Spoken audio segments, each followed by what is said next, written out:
I'm John Beaudin. This is Rock History Canada and our full interview with Sandy Horne of the Spoons. There's two new projects that the Spoons are involved with, two brand new albums. One's a tip of the hat where musicians basically cover the Spoons' music, and there's another very exciting release from the Spoons themselves. Links in the description, or go to spoonsmusic.com. Here's our entire interview with Sandy Horne of the Spoons. New releases. There's that thing that happens, and because I talk to a lot of classic rockers, classic pop people, synth, everything from the 80s, and people who are on the road now are people who have a catalog. They can go up in front of people and people go, oh yeah, whether they can detect the song with the artist, fair weather music fans. Yeah. But they all have that body of work. It's, what was it like going back and putting these new packages together? Like, what was it like for all of you? Well, for one thing, it's been taking us a long time. We've been trying to do this. We tried to do it for the 30th anniversary of the band. But Anthem, who had Bridges Over Borders and Vertigo Tango albums, had them in their vault, and they were in the process of selling the publishing and all this other stuff. So it was kind of locked away and we didn't have access to it.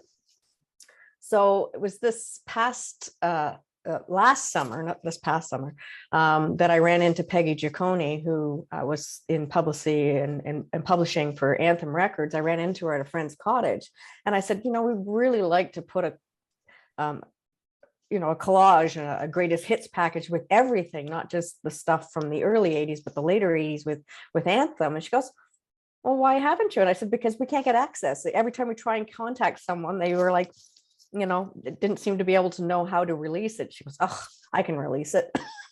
And that's what happened. Kabam. With that, there's that old thing of listening to yourself, or like I'm going through we just moved here from Calgary to Moncton. I'm finding old journals, there's that thing of going, was that me? Not in a bad way. How did it feel for you to go back? Or, you're playing these songs anyway. Yeah. Is there a sense of you checking in with the old Sandy Horne?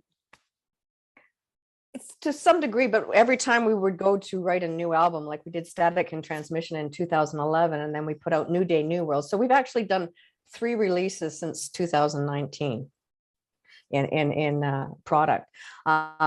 We went back and rediscovered, okay, how did we write that song? How did we put that together? How do we make that sound? But let's modernize it. So especially New Day, New World that came out in 2019, it actually has a theme. Like, it's not just an album of songs, it's a theme. They all roll into each other. They tell a story.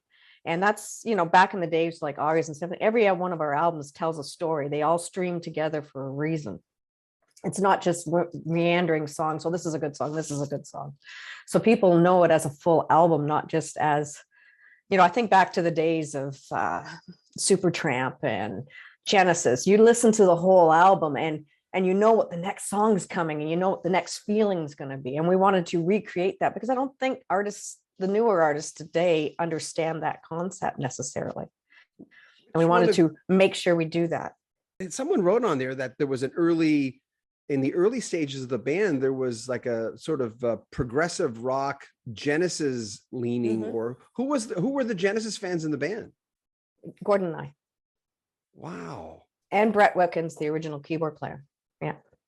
I've had a chance to talk to a few of those guys, and it's interesting, they're all clean now. And like Steve Hackett, I talked to like 5 times, and I said, Steve, it's like 8:00 in the morning where you're at. He said, well, we don't do that anymore.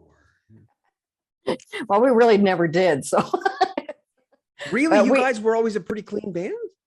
Pretty much. There was occasional episodes and occasional band members that kind of went a little derailed, but never to the, degree of, jail and, that kind of thing, or hurt themselves terribly in the hospital or something like that. But our first band before Spoons, the very first band Gordon and I met in high school was a cover band called Impulse. And then we formed a band later called Trist. And Trist was the Genesis prog Van de Graaff generator influence. So we were basically a basement band because our songs were 8-minute epic songs, and they time changed, and they were very interesting to the musician playing, but the average person only can appreciate and get the hooks for music to 3 or 4 to 5 chords, and then you start to lose them a little bit. if you get too indulged. So it was more, Tris was more like we were satisfying ourselves. And then the punk era started to kind of happen in the late 70s, early 80s. And we thought, okay, well, we need to get on something here because, you know, the basement's getting a little boring, the four walls and so forth. So we took the best of our kibbles and bits from Trist and tried to formulate them in a different way than we had been writing, to a verse and a chorus and a bridge. Okay, well, okay, that works. And that's how we started evolving. And that's our first album, Stick for Your Neighborhood. You can hear a lot of very strange, like Red Light, for example, only for athletes. I mean, we're changing time signature still. We still haven't said, okay, stay in the same time signature. So, you know, that was an evolving album, our first album, but it still got appreciated, especially in the universities and colleges. We were #1 in the charts. And then when Nova Heart came out, that just flew us out the door. I remember in radio at the time, I got a radio in '83, and I remember there was an urgency, especially when I was doing that show, but more than that, just being on the air. And you probably heard this, but the vibe was like, hey man, this is an up and coming band. Oh my God, they've been big in, you know, Ontario or Burlington or whatever.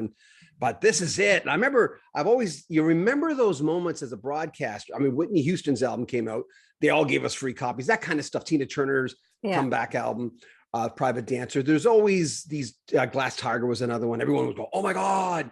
But the Spoons had that for me. I remember a few of my cohorts had said that this band, you know, this band goes back. They got the Prague leadings, man. And that's kind of nice to hear that, because we're jaded.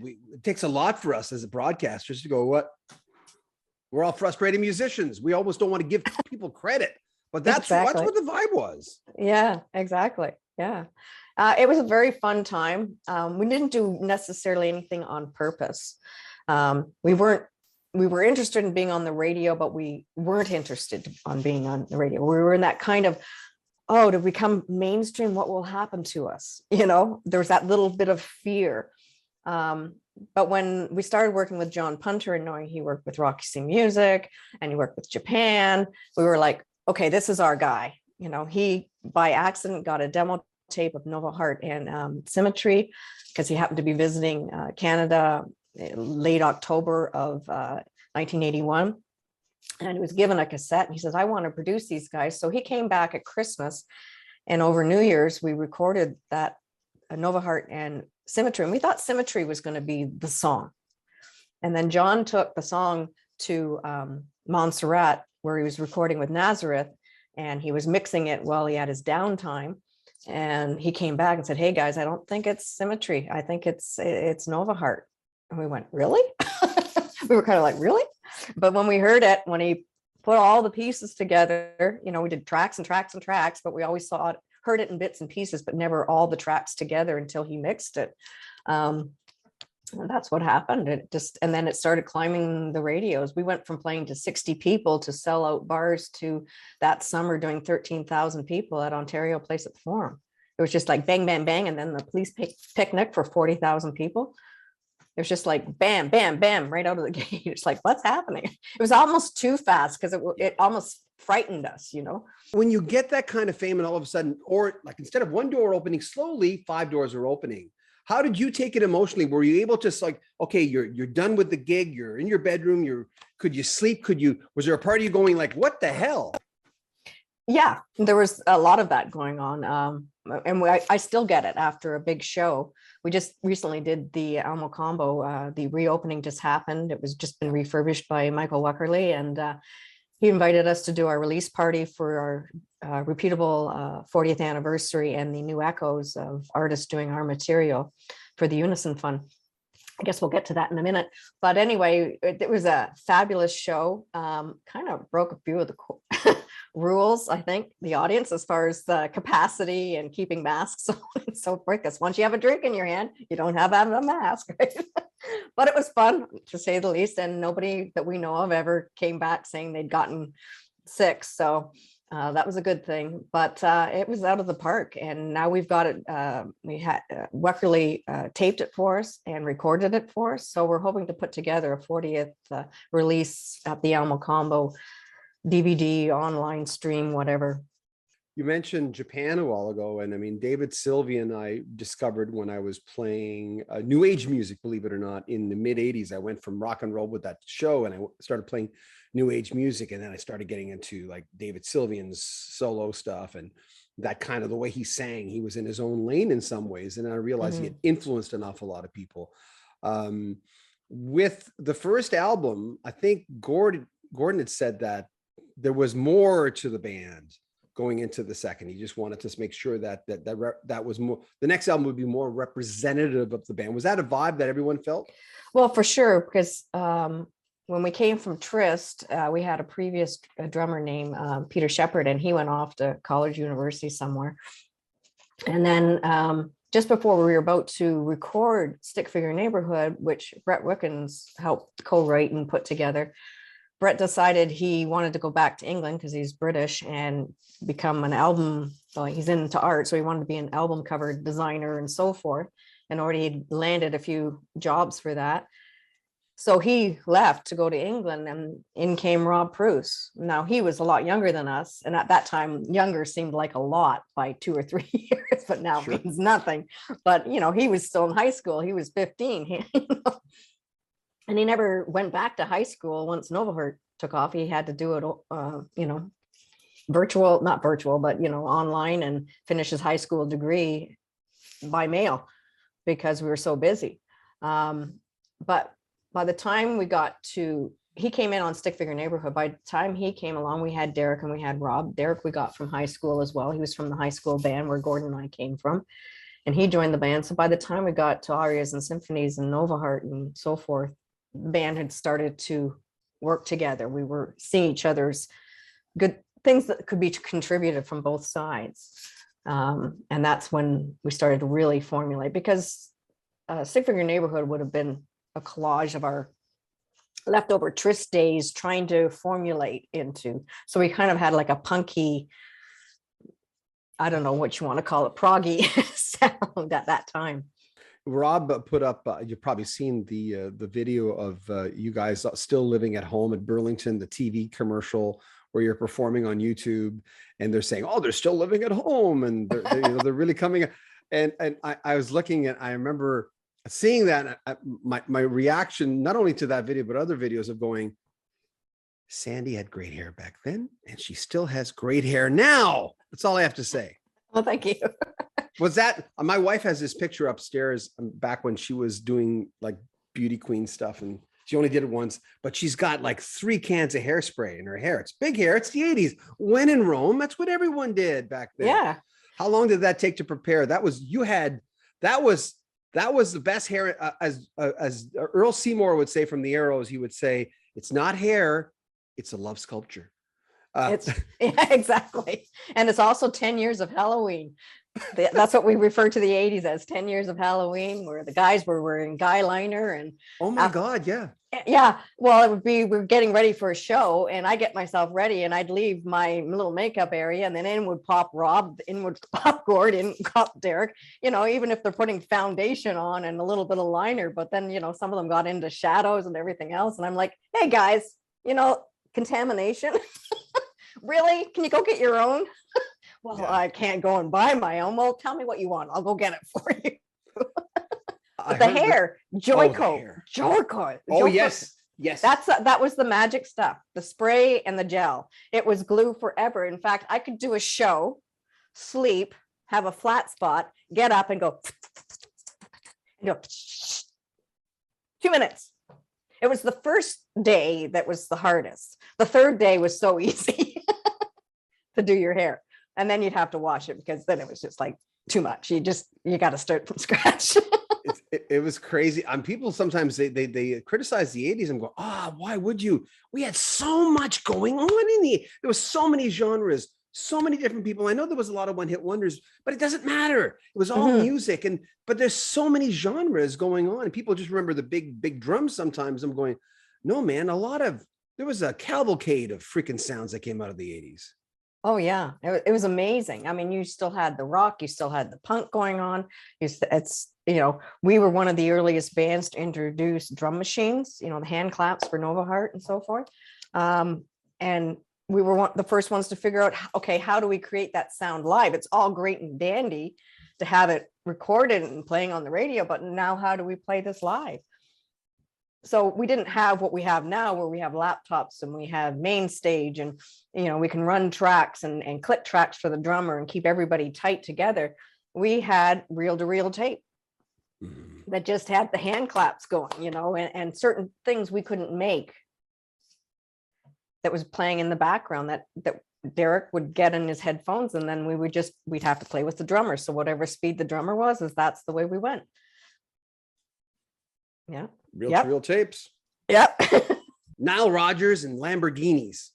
Recording romantic track. I like that sound bit. I mean, of course, I don't own that, so I'm going to ask you to repeat that. A romantic traffic.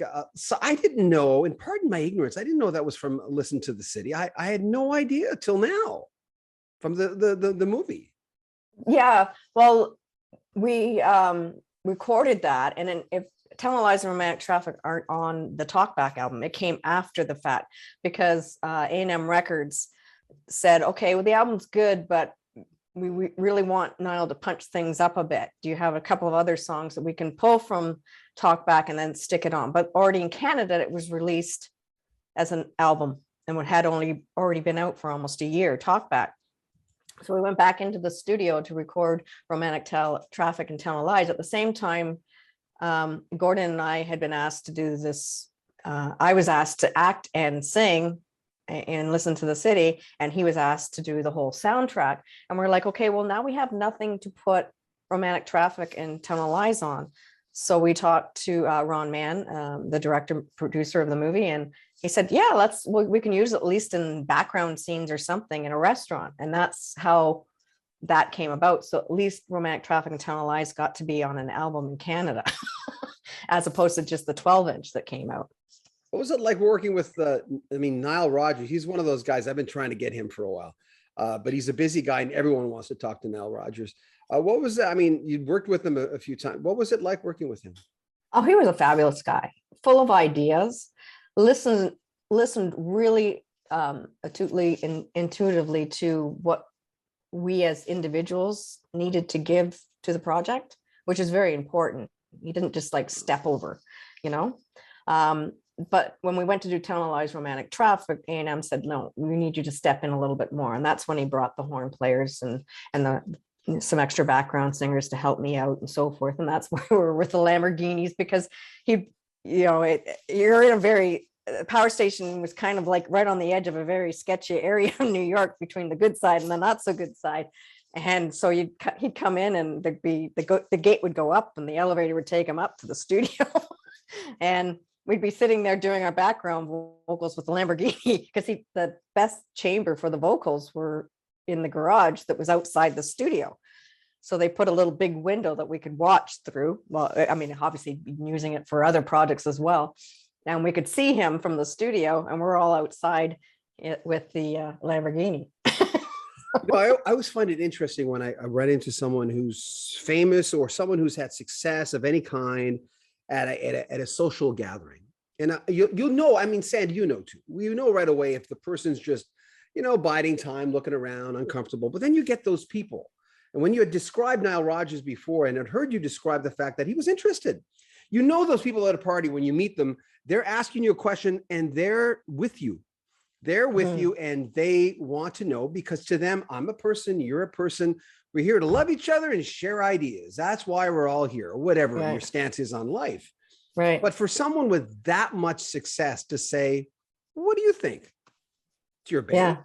Yeah, exactly. Well, for meeting Nile was very interesting too, because we were on tour with Culture Club at the Palladium in New York, and we were with A&M Records, and so was Sting. And Sting had met us a few times when we were in California at the A&M studios. Super guy too, really down to earth. And he brought Nile. He says, "Oh, you got to check these new guys out. We got to go check the opening act. They're the new guys to A&M Records. You might really like them."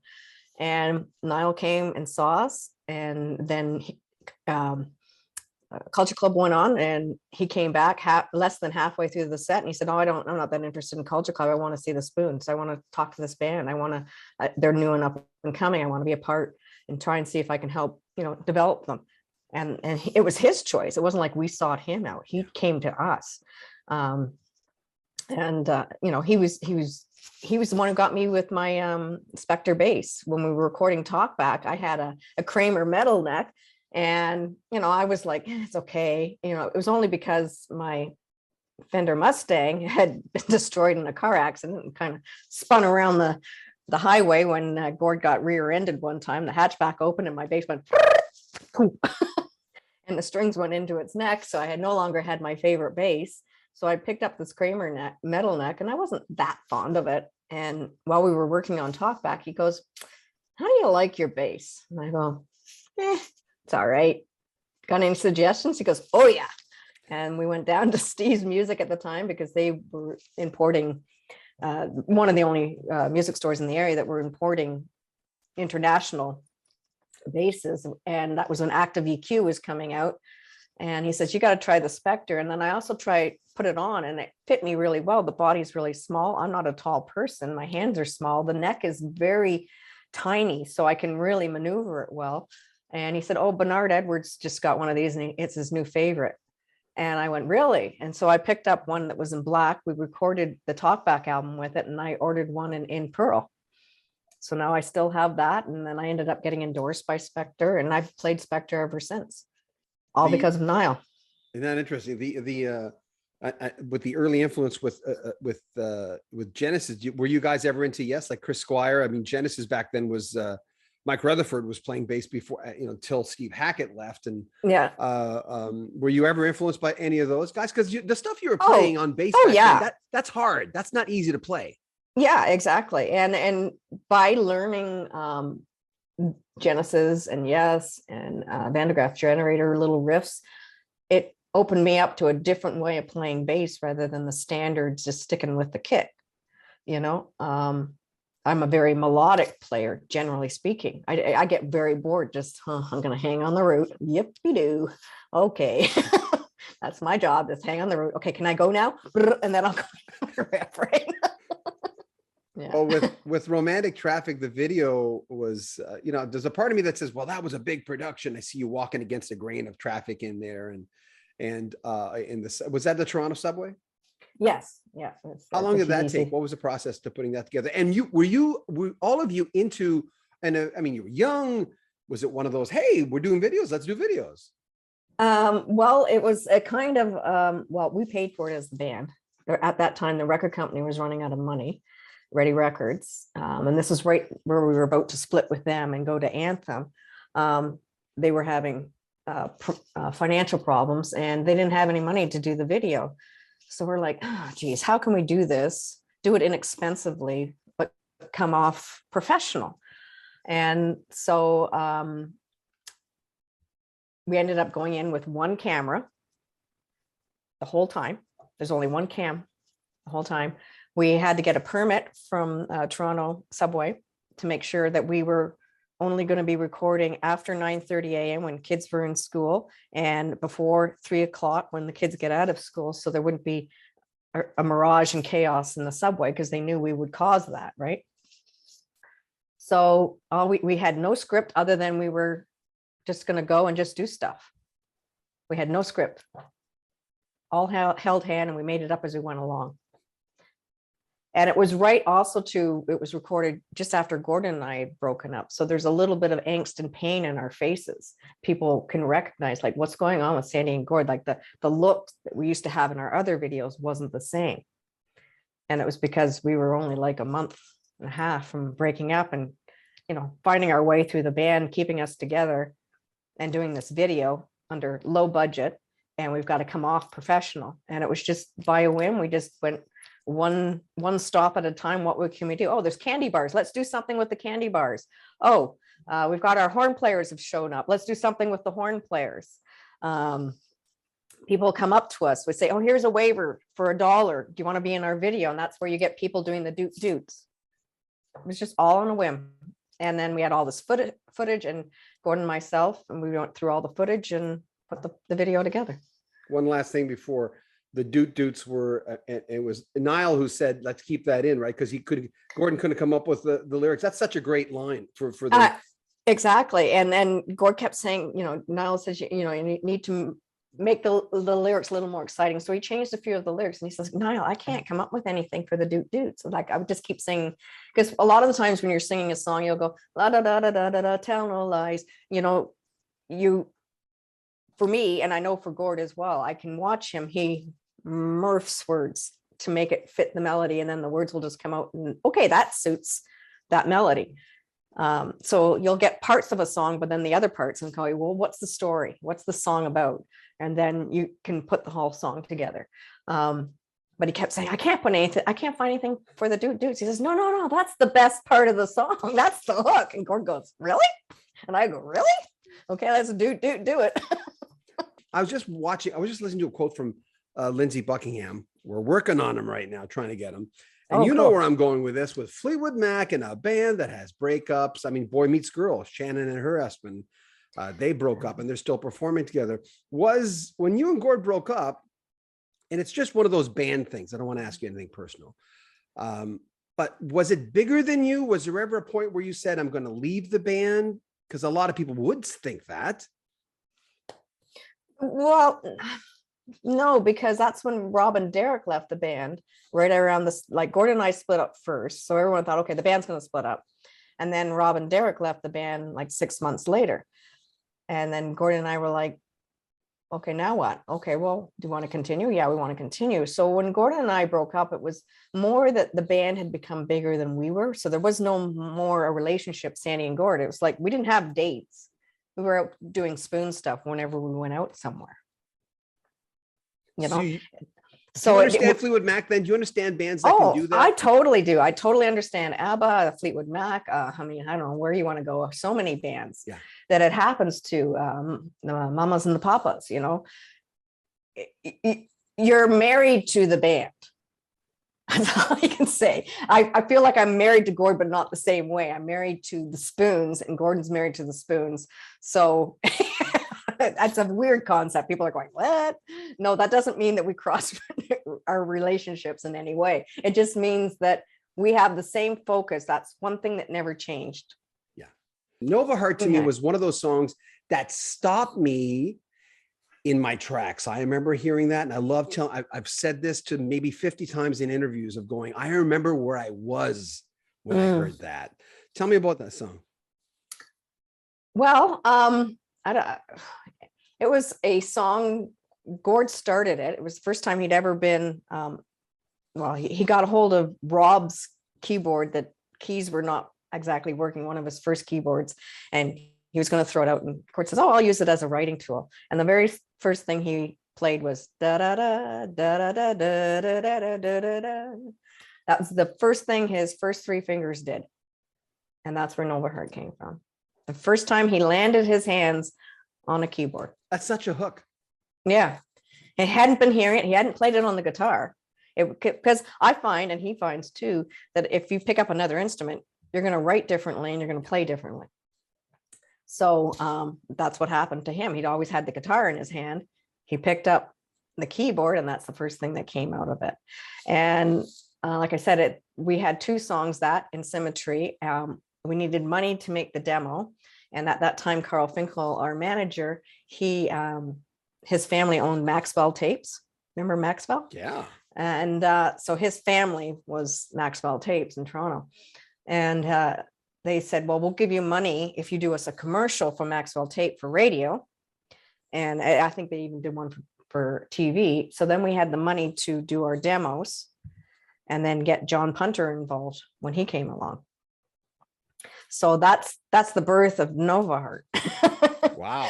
But as far as when it first started getting played, I remember we played a play, it was called Ballinger's in Cambridge, a very big bar with the old dance floor with the hay underneath the wood. So it had a little bounce to it and so forth.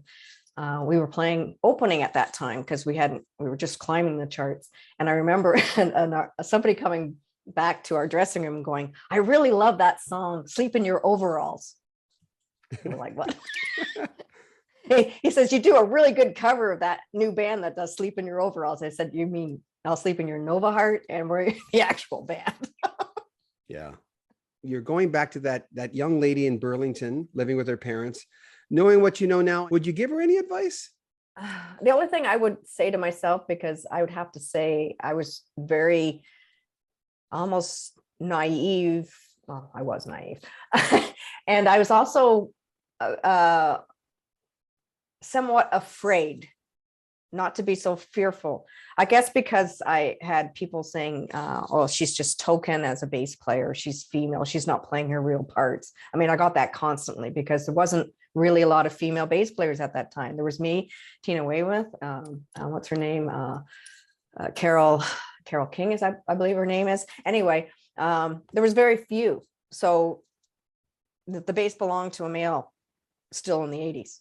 And I came forward and I took a lot of flack for it and I didn't stand up strong enough. But I guess too, at the time, no one would just say, you know, I'm going to do this. That would be my only fear, and come out of my shell more. I was listening too much to what the industry was telling us to do. Once we got through the gate, we were afraid of losing it, maybe.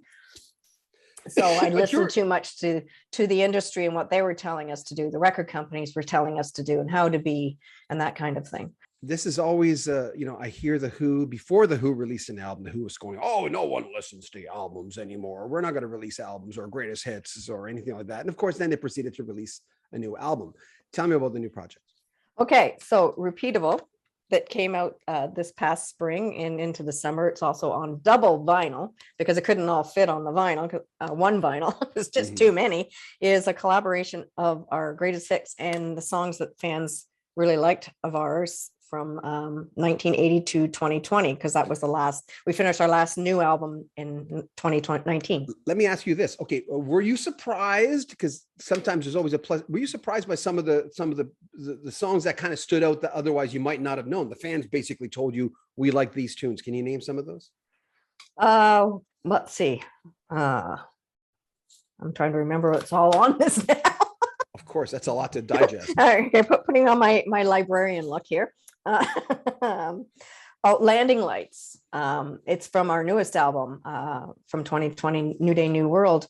It's kind of I had a lot of fun putting the bass part and doing the vocals on that. I don't know if you've got the New Day, New World album ever, but anyway, it's from that album, and we were really surprised how well New Day, New World did and how much everyone liked the fact that it was another concept album and everything flowed together and people call them out. And actually Clive Farrington from When in Rome did a version of Landing Lights on this. And so did he of Romantic Traffic because he liked it so much. Repeatable, being the title of the album, was the last song written on New Day, New World. Gord was away with Flock of Seagulls playing guitar for them. And I said, we really need a new song, one more new song for New Day, New World. And he said, well, you got any ideas? Send them my way. And I came up with the slapping bass group. Do, do, do, do, do, do, do, do, do. And I sent it off to him in a WAV file. And he goes, this is great. And he came back 3 days later. We put the song down in my studio. My husband produced all our stuff since 2020 or 2011. He's been working on our stuff for us. And that's where Repeatable came. And then it became the title track for this greatest hits package.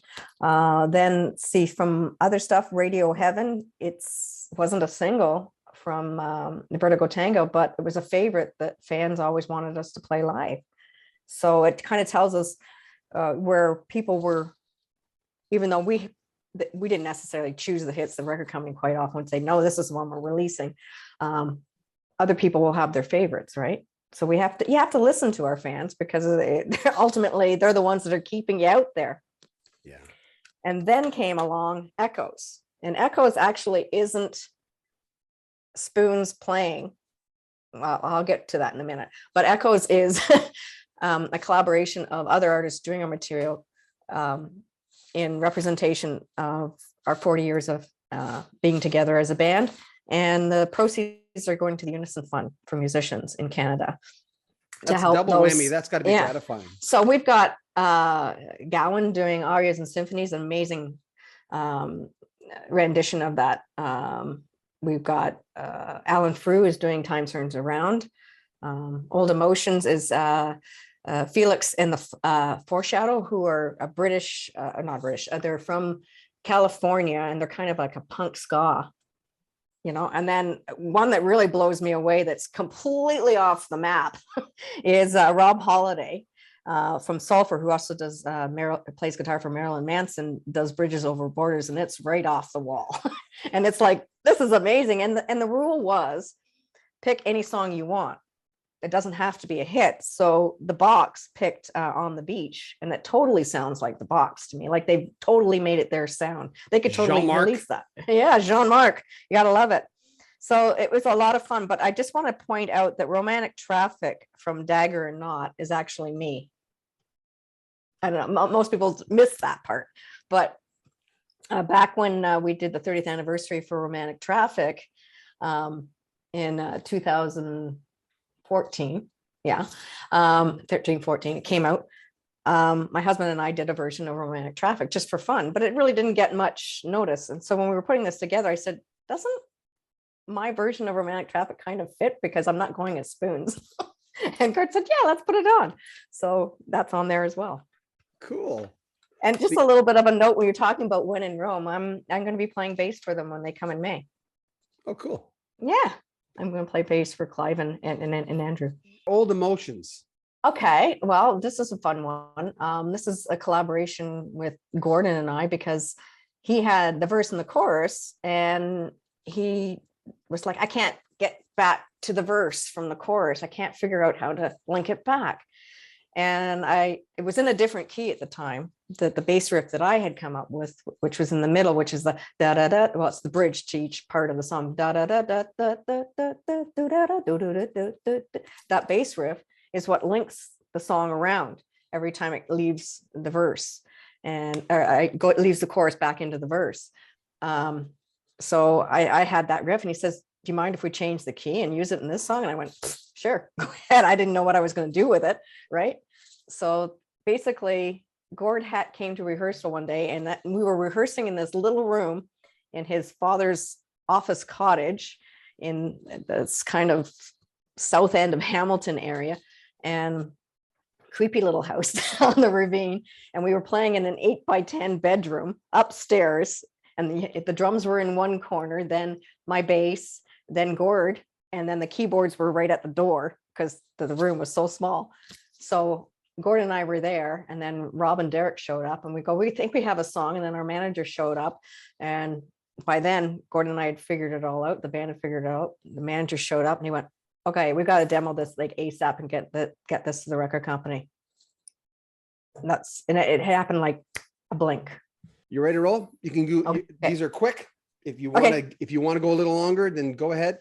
In high school, were you that music gal in high school? Were you known as, oh, Sandy, she's a bass player and singer? Well, no, because that kind of came late. I was more known as a gymnast. I was a gymnast before I was, yeah.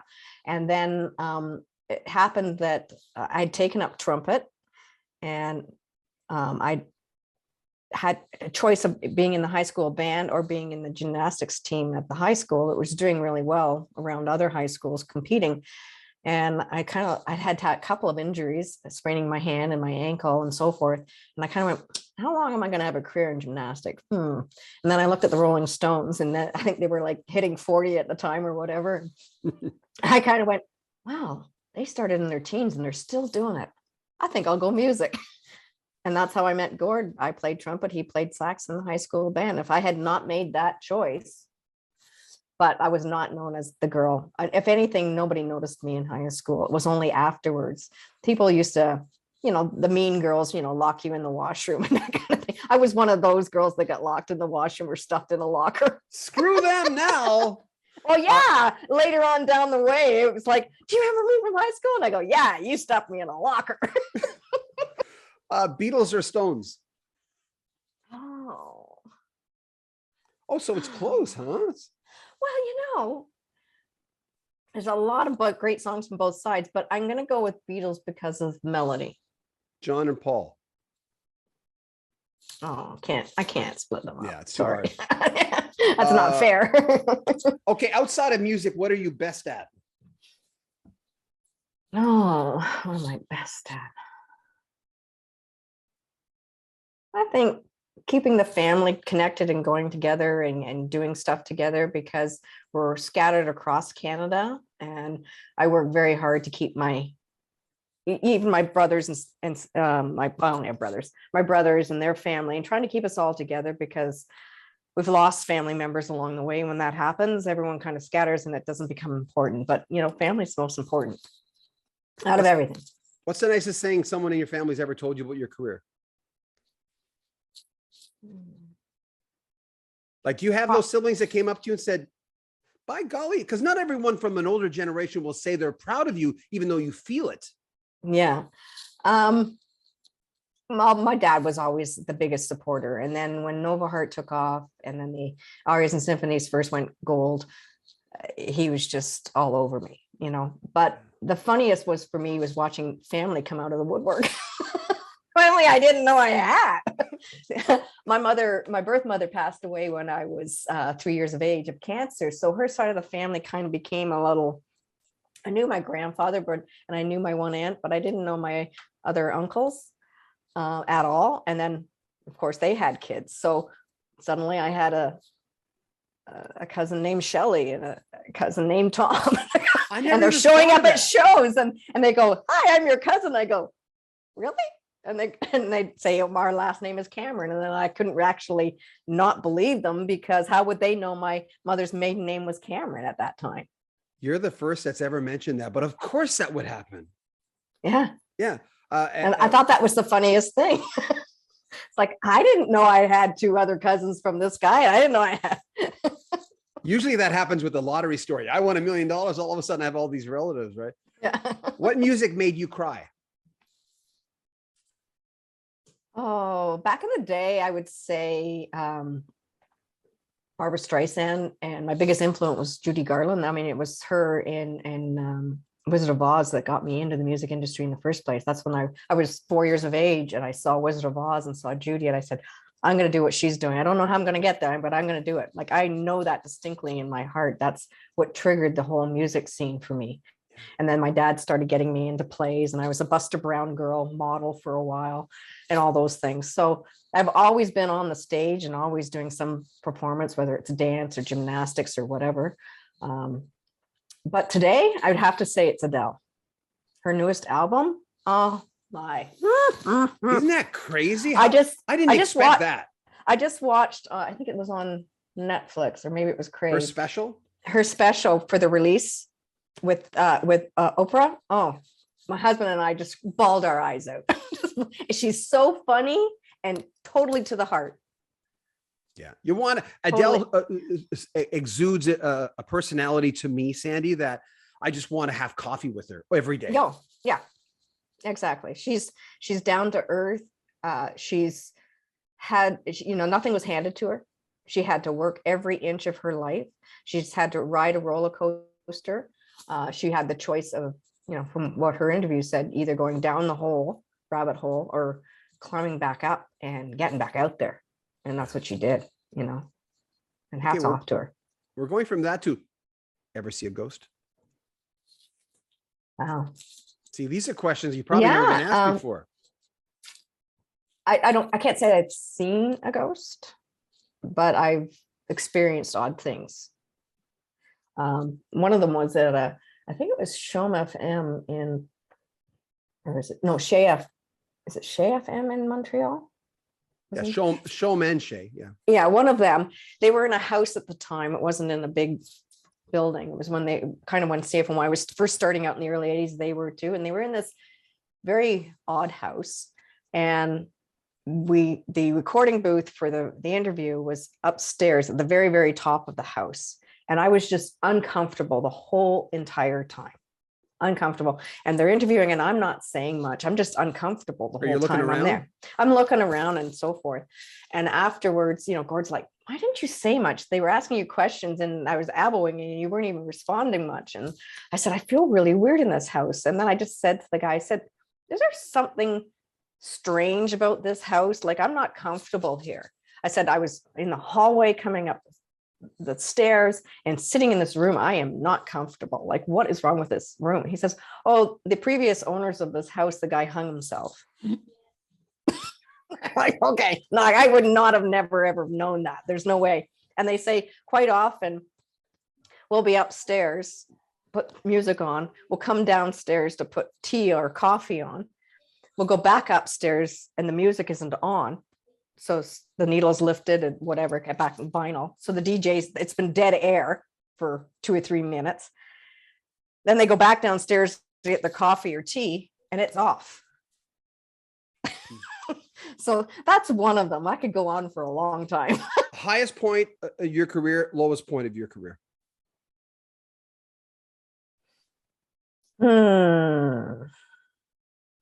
Highest point.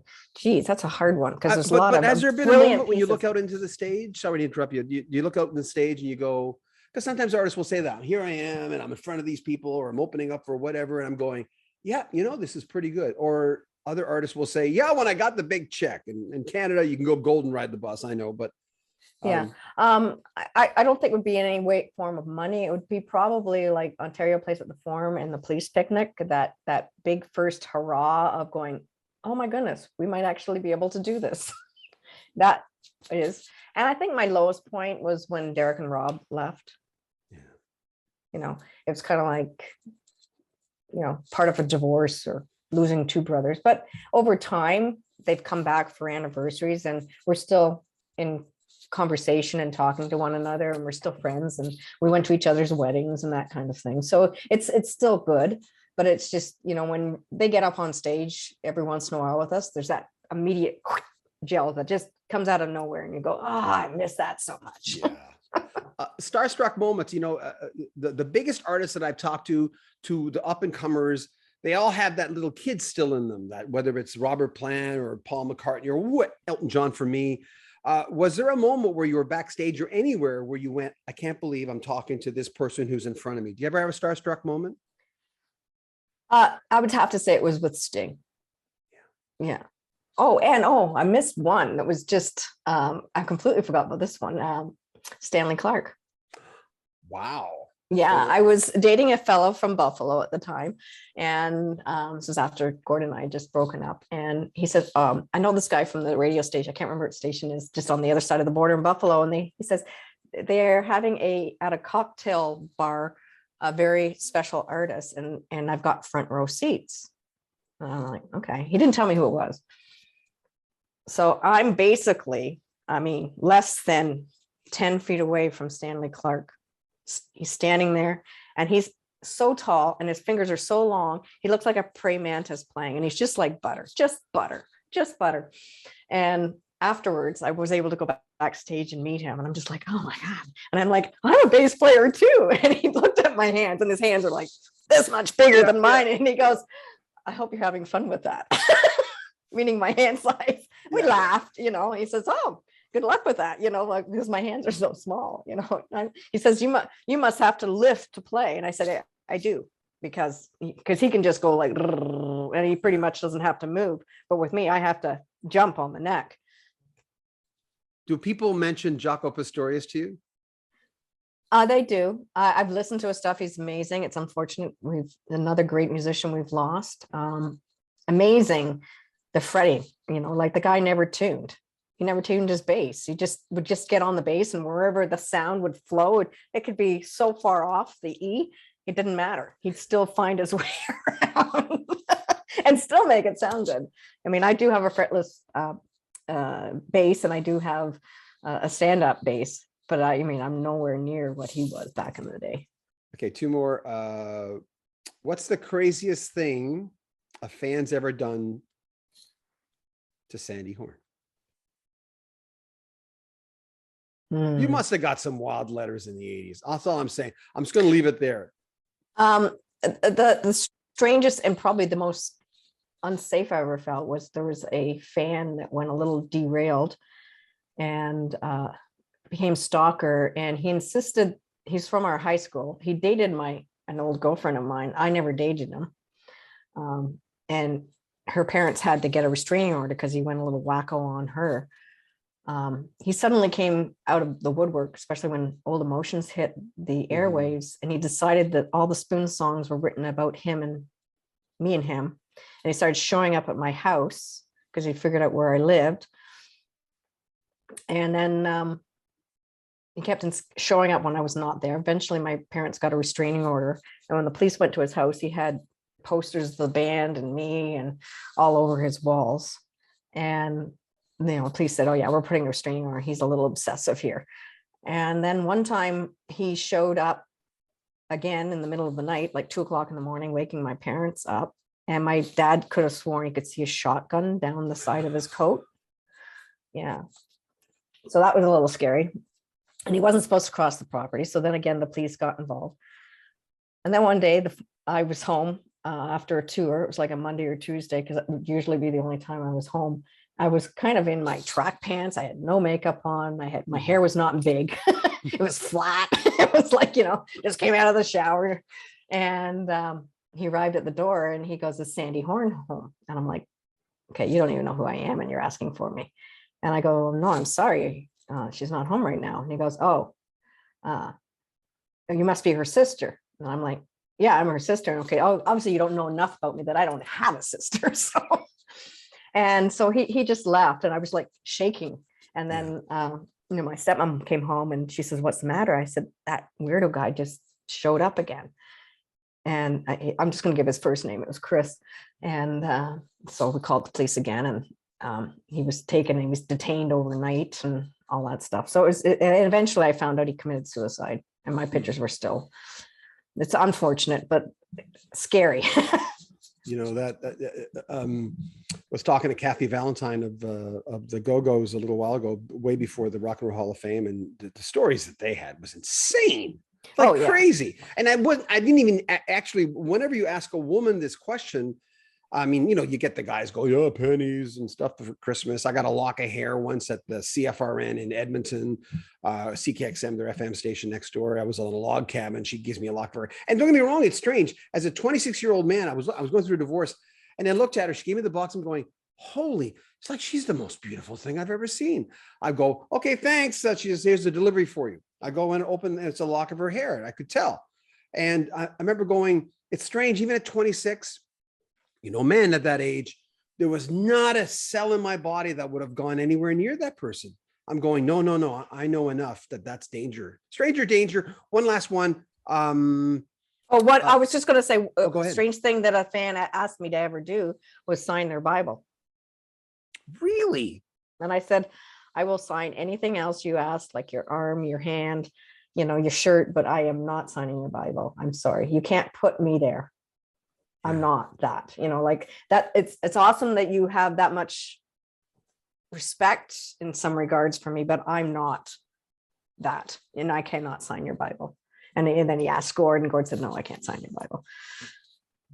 Give me something else. Give me a piece of paper. You can have that, but I'm not signing your Bible. I'm not a religious person at all, and I'm more of a Buddhist type of guy. And I have a lot of religious people who come on my channel, and I respect that. I mean, I've never been one of them. Whatever gets you through the night, right? Yeah. But whenever I put that on there, people are always, they'll say, hey, I thought you weren't religious. I'm going, I don't know. It's something that's important to most people, and I want to present it. I asked George Benson what it was like being a Jehovah's Witness. I didn't know he was Jehovah's Witness until 5 minutes before the interview. And he went on for half an hour. I'm going, well, there's a good sound clip. Last one. Okay, I'm coming up to you. I'm the biggest executive in the world. I want to know who Sandy wants to work with. Okay, you've got a year. You can work with this person. Who'd you like to work with? Carte blanche. I'd go back to working with Nile again. Really? Yeah. He brought some of the best things out of me as a performer. Mm-hmm. He really did. John Punter was a fantastic too, but I'd give it to Nile. Yeah. I want to thank Sandy Horne for just a wonderful interview. She was just a joy to talk to, and I've been a fan of the band since way back when I started in radio in the 80s. Links to new Spoons music in the description. That's spoonsmusic.com. And anything you might want is in the description. I'm John Beaudin. This is Rock History Canada.